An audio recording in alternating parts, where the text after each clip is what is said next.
Сәлеметсіңдер ме балалар? Бүгінгі біздің өтетін сабағымыз 42-ші сабақ. Алдымен каналға тіркеліп, лайк басып, комментарий қалдыруды ұмытпаңдар. Және де еске салу белгісін басып қойыңдар. Сонда сабақтар сендерге шығып тұрады. Біздің бүгінгі өтетін тақырыбымыз ол мәдени мұра сыр шертеді. Біз бұл сабақтан мақала жазуды үйренеміз. Мақала мен хабарламаны ажыратуды, мақала жазуды үйренеміз. Енді сабақты жақсы түсіну мақсатында хабарламаға, мақалаға мысалдар келтіріп, оларды талдайтын боламыз. Және де өзіміз дәлелді түрде мақала, хабарлама жазуды үйренеміз. Бірінші жаттығу. 46-шы жаттығу: мәтіндерді оқы. Қай мәтінде болатын оқиға хабарланып тұр, қайсысында автор өзі туралы баяндайды. Ал бірінші мәтінді оқиық. Бүгін 20 қазан күні біздің мектептің мәжіліс залында Абай өлеңдерін мәнерлеп оқудан жарыс өтеді. Екінші мәтін: мен осы неге мектепке кешіге беремін. Енді кешікпеймін деп уәде берсем де кешігемін. Не істеуім керек? Бүгін жаңбырдан кейін қаптап кеткен жауын құртты тамашалаймын деп мұғалімнен кезекті ескерту алдым. Кеше балалармен футбол ойнап кешіктім. Мен әдейі істемеймін ғой. Шындығында менің сабаққа кешіккім келмейді. Хабарлама дегеніміз не? Хабарлама шағын газет жанрының бірі. Хабарлама үшін мәліметтер мен тілдік құралдарды іріктеу керек. Хабарламада сан есім мен жалқы есімдердің алатын орны ерекше.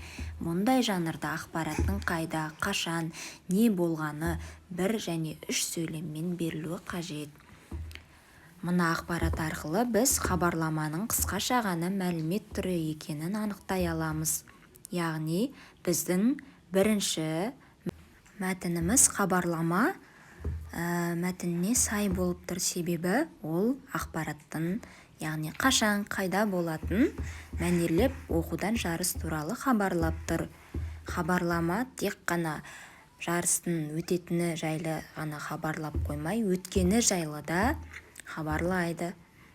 Екінші мәтін: бұл автор өзі жайлы айтып жатыр. Өзінің мектепке не үшін кешіккені, өзінің ойын айтып, өз ойын дәптерге түсіріп жатыр. Енді айырмашылығын байқадыңдар ма? Сендердің мектептерінде концерт болмаса тағы да басқа хабарламаларды көп байқайтын шығарсыңдар. Келесі тапсырма: оқы. Хабарламада не айтылған? 30 қарашада Ақмола облысына қарасты Балқарағай демалыс орнында ел тарихында тұңғыш рет халықаралық қансонар өтті. Бізге хабарлама бұл жолы болатын емес, болған жағдай туралы айтып тұр. Жаңа сөзді анықтамасын жазып алыңдар. Қансонар деген қардың алғашқы жауған кезінде аңшылардың аңға шығуы, саят деп аталады, жиналысы. Келесі тапсырма: көп нүктенің орнын хабарлама шығатындай мәліметтермен толықтырып жаз. Сөйлемді оқиық. Номерінші: мектепте олимпиада өтті, оған мен қатысты. Ал енді мысал айтатын болсақ, бүгін номері 46 мектепте жаздық олимпиада өтті, оған ата-аналар мен мұғалімдер қатысты. Болмаса нүктенің орнына кез келген өз ұсыныстарыңды жазсаңдар болады. Мысалы Анар мен Асқат, болмаса басқа да, яғни ата-аналар мен балалар деген секілді. Келесі: мектепмен хабарлама жазуды үйреніп алдым. Енді ақпараттық мақала жазуды меңгергім келеді. Ал сендер хабарлама жазуды үйреніп алдыңдар ма? Енді ақпараттық мақала жазуды үйреніп аламыз. Кез келген маңызды мәліметтер, қызық оқиғалар туралы мақала жазуда оқиғаны хабарлап қана қоймай, оған өз пікіріңді білдіруің керек. Мақала жазуда қашан, қайда, не, кіммен, қалай өтті деген сұрақтарды басшылыққа алсаң қателеспейсің. 49-шы тапсырма: бір тақырыпқа жазылған хабарлама мен ақпараттық мақаланы оқы. Ақпараттық мақаланы хабарламадан ерекшелігі неде? Хабарлама үстіміздегі жылдың 10 қазанында қаладағы 170 мектеп-лицейде әлемге танылған Абай атты кеш өтті. Ал енді балалар, біз байқаған болсақ, хабарламада автор болмайды. яғни хабарламаны кез келген адам шығара береді және де оның авторы жазылмайды. Ал мақала болса, ол адамның еңбегі, сол үшін ол авторлық құқық. Автордың жазған мәтіні, мәлімдемесі, өзінің ойы жазылған хабарламаны айтамыз. Хабарламадан ерекшелігі сол. Ал мына хабарламаны мысал ретінде оқиық. Ақпараттық мақала. Үстіміздегі жылдың 10 қазанында қаладағы 173 мектеп лицейде әлемге танылған Абай атты кеш өтті. Әдемі безендірілген зал көңілге қуаныш ұялатады. Абай шығармалары қойылған көрме алыстан көз тартады. Балалардың өз өнерлерін ортаға салатын уақыт та жетті. Абай өлеңдері жатқа айтылды, әндері шырқалды.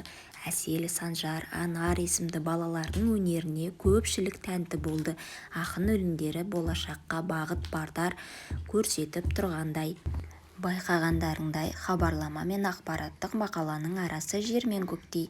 Хабарламаға ұқсас болғанымен ақпараттық мақалада тек қана хабарланып қана қоймай, оған өз ойын, қалай өткендігін, қызықты болғандығын толықтай қамтып айтып тұр.